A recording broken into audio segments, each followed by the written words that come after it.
Kitsa o Shisho. Sino alin dyan? Si Carla.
Yun, hello po mga kalingap. Good evening po. So since andito po ngayon si Carla po at si Kuya David Vlogs, siguro it's the right time para ibigay po kay Carla po yung ating pong pasalubong galing pong Manila. Kasi wala po siya, hindi natin po nakasama si Carla po. Pero supposedly, original po talaga is kasama po dapat si Carla. Kaso, may bigla ang changes po sa kanyang schedule. So, parang last minute siyang hindi nakasama. So, yun, sayang. Pero yun, meron tayong pasalubong po kay Carla. Ito po yun. Wait lang, kunin ko lang. O, yun. Tcharan! Diba? Shish! Bracelet. Kasi ang dami mo na kasi Carla gamit. Actually, nahirapan din ako maghanap ng pasalubong po kay Carla. Kasi sobrang na pong daming bracelet, daming binili? Di ko nakita yung binili. Ano to bro? Kung saan bumili si Kuya Bal ng mga ginto-ginto. Doon siya sa may market, hindi. Market. So yun, i-ano natin.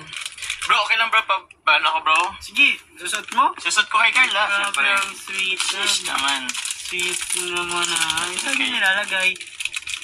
Saan ba? Sa leeg? Kaya Huwag sa liig. Kaya ba ito bro sa leeg? So yan.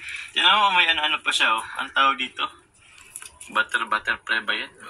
Saan nakasya? Bato. Kasya yan. Kasya yan. Sweet. Ganda. Cute ba ko? Cute siya Shisho. Sino alin dyan? Si Carla. Cute. Thank you po. Yan, welcome. Ang ganda. Bagay naman Tapos syempre Carla meron din. Ito rin naman galing po kay Tita Julie Santos. Grabe yan. Special Hopia Ube. Ito na. Medyo matigas siya Tada! Hey! Opya ube. Thank you po. Ang sarap. Ito, Carla. Since andito na po siya, inatid po natin siya. Ay, syempre, bro, David. Uy, meron din ako. Meron ka din, bro. Grabe, thank you. Kay Tita Jo.